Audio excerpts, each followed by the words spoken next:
ஸ்ரீதரனை நாடாளுமன்ற குழுவில் இருந்து வெளியேற்றியமை எப்படி வாக்களிக்க முடியும்? ஆதரவு செலுத்தாமல் வெளிநடப்பு செய்கின்ற அளவிற்கு அவர்கள் இருந்தார்கள். வணக்கம் லங்காபோர் ஊடக நேயர்களே, மீண்டும் ஒரு சிறப்பு செய்தி இலங்கையில். நாங்கள் இங்கே பார்க்கின்ற விடயம் தமிழரசு கட்சி. ஆம், உங்களுக்கே தெரியும் தமிழரசு கட்சி என்றால் ஏன் இதை பற்றி பேசப் போகின்ற ஒரு கேள்வி வரும். கட்டாயம் பேசியே தீர வேண்டும்.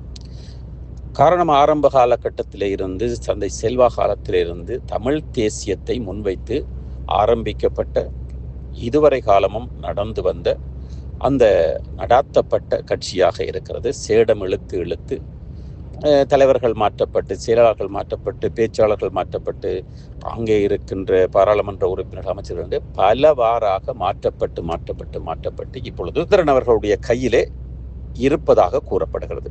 ஆம், நடந்து கொண்டிருக்கின்ற ஒரு சில சர்ச்சையான விடயங்கள் முன்வைத்து பார்க்கின்ற பொழுது ஸ்ரீதரனை நாடாளுமன்ற குழுவில் இருந்து வெளியேற்றியமை, ஸ்ரீதரன் அரசாங்கத்திற்கு 8 தடவை ஆதரவளித்திருக்கிறார். தமிழ் தேசியத்தை விரும்பினால் அவர் எப்படி ஆளுங்கட்சிக்கு ஆதரவு செலுத்த முடியும்? ஆளுங்கட்சி தமிழ் தேசியத்தை ஆதரித்து அல்லது தமிழ் தேசியத்தினுடைய அந்த நிகழ்வுகள் அல்லது தமிழ் தேசியத்தினுடைய எடுத்திருக்கின்றவர்களுடைய கொள்கைக்கு ஆதரவு செலுத்துகிறதா? தமிழ் தேசியவாதிகளால், தமிழ் தேசிய வாக்குகளால் வெற்றி பெற்ற ஸ்ரீதரன் அதற்கு எப்படி வாக்களிக்க முடியும்? முக்கியமாக அவர்கள் கூறுவது ஆளும் கட்சி 13வது திருத்தச் சட்டம், சமஷ்டி 13 மற்றும் வடக்கு கிழக்கு இணைப்பு, கடைசி இன அழிப்பு யுத்தம் என்று பல விடயங்களுக்கு பதில் கூறாமல் நகர்ந்து செல்கிறது. சில விடயங்களுக்கு தாங்களுக்கு பதிலே கூற மாட்டோம் என்று நேரடியாக கூறியதையும் பார்த்து தமிழரசு கட்சியிலே இருக்கின்ற சுமந்திரன் குழு அரசாங்கத்திற்கு எந்த வகையிலையும், அதாவது நல்லதா கெட்டதா, எதற்கு அரசாங்கம் ஆமோதித்தாலும் அதற்கு இல்லை என்றுதான், அல்லது ஆதரவு செலுத்தாமல் வெளிநடப்பு செய்கின்ற அளவிற்கு அவர்கள் இருந்தார்கள். இருந்தாலும் கூட ஸ்ரீதரன் அவர்கள் அது நடுநிலையாக இருக்கின்றபடியும், நாங்கள் ஒரு ஜனநாயக நாட்டிலே இருந்து கொண்டு ஒரு ஆளுங்கட்சிக்கு கீழே இருந்து கொண்டிருக்கின்றோம், கட்டாயம் அதற்கு ஆதரவு செலுத்த வேண்டும் என்ற நோக்கோடு அவர் ஆதரவு செலுத்தி கொண்டிருக்கிறார். 8 தடவைகள் அரசாங்கத்துக்கு ஆதரவு செலுத்தி இருக்கிறார் என்ற குற்றச்சாட்டை சுமத்தி அவரை அந்த நாடாளுமன்ற குழு தலைவர் பதவியிலிருந்து அதற்கு முன்பாக, அதாவது தமிழரசு கட்சியினுடைய தலைவர் பதவி, அதாவது பலவர் பதவிக்கான அந்த இருக்கைக்கான அந்த தேர்தல் நடைபெறுகின்ற பொழுது அந்த உறுப்பினர்களிடையே அந்த தமிழரசு கட்சியிலே வென்றவர்களை மக்கள் அந்த ஆதரிக்கப்பட்டு வென்றவர்களின் ஊடாக தமிழரசு கட்சியில யாரை தலைவராக செய்யலாம் என்று, தலைவராக நியமிக்கலாம் என்று அந்த தேர்தல் அவர்களுக்குள்ளே நடந்த பொழுது ஸ்ரீதரனுக்கு ஆதரவு அதிகமாக இருந்தது, ஒரு சில ஆதரவாக அதிகமாக இருந்ததன் ஊடாக ஸ்ரீதரன் வென்றார். அதன் பிற்பாடு சுமந்திரன் அவர்களும் நான் ஸ்ரீதரனுக்கு ஒத்தாசையாக இருப்பேன் என்று உடனடியாக கையை பிடித்து உயர்த்தி, கையை கடைசி வரையும் விடாமல் சுமந்திரனும் அதிலே அறிக்கைகள் விட்டார். அதன் பிற்பாடு என்ன நடந்ததோ, எது நடந்ததோ, கனவில் வந்ததோ அல்லது நினைவில் வந்ததோ, யாருடைய அழுத்தமோ தெரியாது, அவர் அந்த கட்சியே ஒரு சரியில்லாத கட்சி, அதாவது ஒரு சட்டத்தின்படி பதியாத கட்சி, சட்டத்தின்படி அந்த கட்சியை இயங்க முடியாது என்று உடனடியாக வேறு ஒருவரின் ஊடாக ஒரு வழக்கு தாக்கல் செய்து அந்த வெற்றியை தடை செய்தார். அதாவது அந்த வெற்றியை இல்லாதாக்கி முடக்கப்பட்டு வைக்கப்பட்டிருக்கிறது. அதாவது ஸ்டில் நிலையில், அதாவது தம்மிதம் அடைக்கப்பட்ட நிலையில், ஒரு உரை நிலையில் அந்த வெற்றியையும் அந்த கட்சியினுடைய நடப்பையும் அது சுமந்திரனால் ஏற்படுத்தப்பட்டிருக்கிறது. அதன் பிற்பாடு சுமந்திரன் ஒவ்வொரு அசைவுகளிலேயும் ஸ்ரீதரனும் சரி சுமந்திரனும் சரி இருவரும் எதிரிகளாக பார்த்து கொண்டு விமர்சனங்களை செய்து கொண்டு அவர்களே இவர் பிழை, இவர்களே அவர் பிழை என்று கூறிக்கொண்டிருப்பதை நாங்கள் கடந்து வந்த காலங்களிலே பார்த்து கொண்டிருக்கின்றோம். இங்கே முழுமையாக சுமந்திரனுக்கு ஸ்ரீதரனை வெளியேற்ற வேண்டும், இல்லை ஸ்ரீதரனை தனது ஒரு அடியாளாக, தனது ஒரு பொம்மையாக, தலையாட்டியாக வைத்திருக்க வேண்டும் என்பது சுமந்திரன் அவர்கள் முயற்சி செய்து கொண்டிருக்கிறார்கள். அது நிகழாத விடயம்.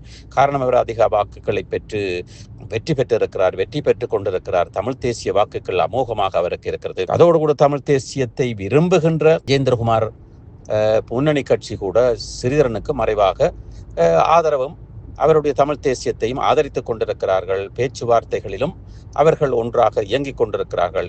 இருந்தாலும் கூட இங்கே ஸ்ரீதரனை முழுமையாக வெளியேற்ற வேண்டும் என்பது சுமந்திரன் அவர்களுடைய விருப்பம். அதே வேளையிலே சுமந்திரனுக்கு பின்னால் நிற்பவர்கள், முன்னால் நிற்பவர்கள், அடிமட்டத்தில் நிற்பவர்கள் என்று எல்லோருடைய விருப்பமும் அப்படி இருக்கிறது. இருந்தாலும் கூட சுமந்திரன் பக்கத்திலே பார்த்தால் ஆதரவாளர்களாக இருக்கட்டும் அல்லது வாக்குகளாக இருக்கட்டும் சிறிதளவு தான் இருக்கிறது. ஆனால் சுமந்திரன் பக்கத்திலே சாணக்கியன் அவர்கள் வலதுகரமாக நிற்பதன் காரணத்தினால் சாணக்கியனுடைய வாக்குகள், சாணக்கியனுடைய ஆதரவாளர்களும் சுமந்திரனுக்கு ஒரு பலமாக இருப்பது ஸ்ரீதரனுக்கு ஒரு விழுக்காடாக இருக்கிறது. இருந்தாலும் கூட வடக்கு முதலமைச்சராக சுமந்திரன் வர வேண்டும் என்ற ஒரு ஆசையோடு ஓடிக்கொண்டிருக்கின்ற பொழுது அந்த கிழக்கிலே இருக்கின்ற அந்த வாக்குகள் வடக்கிலே இவருக்கு பிரயோசனம் இல்லாமல் போய்விடும். அந்த வகையிலே பார்க்கின்ற பொழுது சுமந்திரன் வடமாகாண முதலமைச்சர் தேர்தலிலே போட்டியிடுவாராக இருந்தால் நிச்சயமாக சுமந்திரன் தோல்வி அடைவார். அதுவும் ஸ்ரீதரனோடு ஒன்றிணைந்து ஸ்ரீதரன் கைவீசி விரலை காட்டாமல் விட்டால் மேலும் அடிமட்டமாக மிக மிக அதிகமான, அதாவது மிக மிக அதிகமான வெறுப்போடு வாக்கே இல்லாத அளவுக்கு வாக்கு வங்கி பற்றி நிச்சயமாக தோல்வி அடைவது நிச்சயம். அது நாங்கள் முடிவாக இப்பொழுதே கூற முடியும். அந்த வகையிலே அடுத்ததாக சரி, சுமந்திரன் தோல்வி அடைந்தால் அவருடைய அரசியல், வடக்கு அரசியல், தமிழ் அரசியல், அதாவது வடக்கை பொறுத்தவரையில் வடக்கு தமிழ் தேசியவாதிகளுடைய அரசியல் அடிமட்டத்துக்கு போய்விடும். இருந்தாலும் கூட அவர் சாணக்கியனுடைய ஆதரவோடு, சாணக்கியனுடைய ஆதரவாளர்கள் ஆதரவோடு அடுத்த கட்டத்திற்கு என்ன செய்யலாம், தமிழரசு கட்சியை விற்கலாமா அல்லது தமிழரசு கட்சி தலைவராக சாணக்கியனை வைக்கலாமா என்ற அளவிற்கு கூட சுமந்திரன் செல்வதற்கு சாத்தியக்கூறுகள் இருக்கிறது. காரணம், அந்த சுமந்திரனுக்கு ஒரு ஆதரவையும் சுமந்திரனுக்கு ஒரு ஓரளவுக்கு பேசப்படுகின்ற விடயத்தையும் அந்த ஒரு பலத்தையும் அந்த தூணாக நிற்பது சாணக்கியனுடைய பலம், சாணக்கியனுடைய நட்பு. அதற்கு பல காரணங்கள் இருக்கிறது. இருவரும் சிங்கள இனத்தோடு திருமணங்களை வைத்துக் கொண்டிருப்பவர்கள், அதே வேளையிலே ஏற்கனவே தமிழ் தேசியம் போராட்டம் என்பதில் இணைந்து கொள்ளாதவர்கள் இருவரும். அவர்கள் இருவரும் அந்த 2009ஆம் ஆண்டு தான், அதற்கு பிற்பாடு தான் இவர்கள் இந்த தமிழரசு கட்சிக்குள்ளே வந்தவர்கள். இருந்தாலும் பொதுவாக இருக்கின்ற அனைவரும் தமிழ் தேசியத்தை விரும்புகின்றவர்களும் அல்ல, புலிவர்களை விமர்சிப்பவர்கள். இருந்தாலும் கூட சுமந்திரன் அவர்கள் ஓரளவிற்கு போராட்டம் அது இதென்று சிறிதளவு பேசினாலும் கூட அவர் இருந்து வந்த அந்த மொட்டு கட்சி அப்பொழுது பேசிய பேச்சுக்கள், பிள்ளையானோடு இணைந்திருந்தது, கருணாவோடு இணைந்திருந்தது, ராஜபக்ச நாமலோடு இணைந்திருந்தது, இதெல்லாம் கிழக்கு மக்களுக்கு ஒரு சிறிதான விடயமாக இருந்தாலும் கூட அவர் இப்பொழுது திருந்தி விட்டார், அந்த பக்கம் இல்லை என்று கூறினாலும் கூட வடக்கு மக்களை பொறுத்தவரையிலே சாணக்கியன் ஒரு நிராகரிக்கப்பட்டவராகத்தான் இருக்கிறார். காரணம், இங்கே வடக்கு பக்கத்திலே ஸ்ரீதரன், அர்ச்சுனா மற்றும் சங்க கட்சி, மான் கட்சி, அத்தோடு கூட கஜேந்திரகுமார் பொன்னம்பலம் இப்படியானவர்கள் முன்னணியில் நிற்கிறார்கள். அந்த டக்ளஸ் தேவானந்தா ஒரு பக்கத்தில், அங்கஜன் ஒரு பக்கத்தில், அவர்கள் வேறு கட்சியில் இருந்தாலும் கூட, இபிடிபிஆர் இருந்தாலும் கூட கணிசமாக 3, 2, 1 இடங்களை பிடித்து கொண்டு வருவார்கள். அவர்கள் பல விடயங்களை செய்திருக்கிறார்கள், அபிவிருத்தியை செய்திருக்கிறார்கள். அதை தாண்டி இப்பொழுது நாங்கள் பார்க்கின்ற பொழுது நாடாளுமன்ற குழு தலைவராக சாணக்கியன் அவர்களை தேர்வு செய்ததன் பிற்பாடு வடமாகாணத்திலும் கூட சாணக்கியனுக்கு சுமந்திரனுடைய ஆதரவாளர்கள் கொடி கட்டி, வனர் கட்டி, வாழ்த்து, வேடிக்கைகள் தொடங்கிவிட்டது. இது எதற்காக என்று நாங்கள் பார்க்கின்ற பொழுது அது சுமந்திரனுக்கும் சுமந்திரனுடைய ஆதரவாளர்களை திருப்திப்படுத்துவதற்கும். ஆனால் அது ஒரு மேலும் மேலும் சுமந்திரனுடைய வாக்குகளை குறைப்பதற்கு நிகழ்த்தப்படுகின்ற செயலாக அவர்கள் நினைக்கவில்லை. காரணம், கிழக்கு வடக்கு மாகாணம், கிழக்கு மாகாணம், மட்டக்களப்பு பிரதேச துவேசத்திலே ஊறியவர்கள் வடக்கு மாகாணத்தில் இருக்கின்றவர்கள். ஆனால் வடக்கு மாகாணத்திலே சுமந்திரன் பக்கம் பலர் இருந்தாலும் அதிலே தமிழ் தேசியத்தை ஆதரிக்காவிட்டாலும் நிராகரிக்காதவர்கள் பலர் சுமந்திரனுக்கு ஆதரவாகவும் இருந்து கொண்டுதான் இருக்கிறார்கள். அந்த வகையிலே நாங்கள் பார்க்கின்ற பொழுது நிச்சயமாக சுமந்திரனுக்கு வடமாகாண தேர்தலிலே இந்த சாணக்கியனுடைய அந்த பதவி, நாடாளுமன்ற குழு தலைவர் பதவி அதாவது தமிழிசை கட்சியினூடாக மற்றும் அந்த அவருடைய பிரசன்னம், அவருடைய அந்த விழா கொண்டாடப்பட்ட விடயம், அந்த வெடிகொளுத்திய விடயம், இது சற்று நெருடலை கொடுத்திருக்கிறது சுமந்திரனுடைய வடமாகாணத்தில் இருக்கின்ற ஆதரவாளர்களுக்கு. அப்படி பார்க்கின்ற பொழுது இங்கே பெரியொரு தோல்வியை சுமந்திரன் அவர்கள் சந்திக்கப் போகின்றார்கள். அதே வேளையிலே சந்தித்ததன் பிற்பாடு இங்கேதான் நாங்கள் முழுமையான விடயத்துக்கு வரப்போகின்றோம்.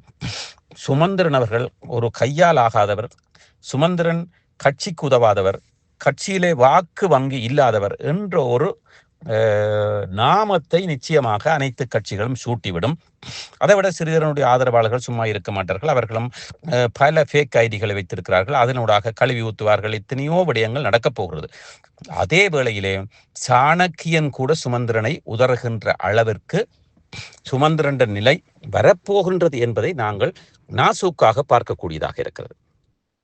சாணக்கியன் இப்பொழுது தமிழரசு கட்சியிலே சற்று உயர்ந்த பதவியில், அதாவது சுமந்திரன் இருந்தாலும் சுமந்திரனை விட சாணக்கியனுக்கு ஆதரவு அதிகரித்திருக்கிறது கிழக்கு மாகாணத்தில்.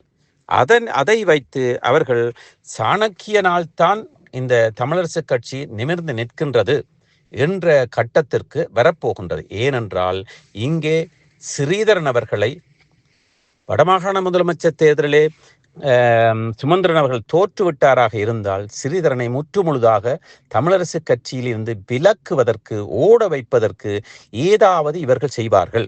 அதாவது ஏதாவது நெருடல் பண்ணுவார்கள், அழுத்தம் கொடுப்பார்கள். இருந்தாலும் ஸ்ரீதரன் அவர்கள் தானாக விலகி போகின்ற அளவிற்கு இல்லை. கடைசி வரை அவர் முயற்சி செய்வார்.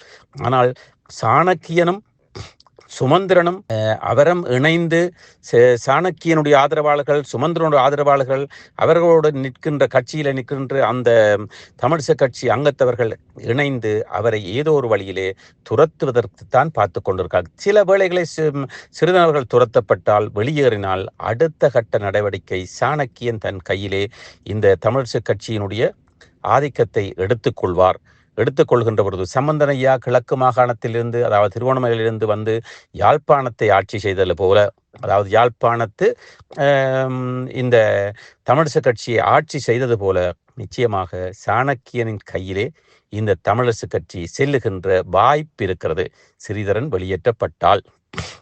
ஆனால் சாணக்கியனுடைய கையிலே தமிழரசு கட்சி கையிலே வந்தால் நிச்சயமாக அது தமிழரசு கட்சியாக இருக்காது, சிங்களரசு கட்சியாகத்தான் இருக்கும். சாணக்கியனுடைய குடும்பமும் நிச்சயமாக சிங்கள கலப்பாக இருந்திருக்கிறது, இருக்க போகிறது.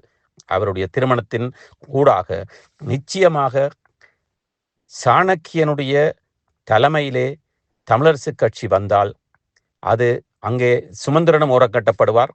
அப்பொழுதுதான் சுமந்திரனுக்கு ஸ்ரீதரன் அவர்களுடைய அருமை விளங்கும். அதன் பிற்பாடு ஸ்ரீதரன் புதிய கட்சி ஆரம்பித்தால் அவரோடு இணைந்து கொள்வாரா இல்லையா, சேர்ப்பார்களா இல்லையா, அல்லது அவர் ஒரே அடியாக கொழும்பிலே தங்கி விடுவாரா என்ற ஒரு ஏக்கமும் இருக்கிறது. இது போன்ற மேலும் பல முக்கிய சுவாரஸ்யமான செய்திகளை அறிந்து கொள்ள லங்காஃபோ யூடியூப் சேனலை சப்ஸ்கிரைப் பண்ணுங்கள். எமது செய்திகள் உடனடியாக கிடைக்க பெல் பட்டனை அழுத்துங்கள். அத்தோடு எமது செய்திகளை மற்றவர்களும் பார்வையிட ஷேர் செய்யுங்கள். நன்றி.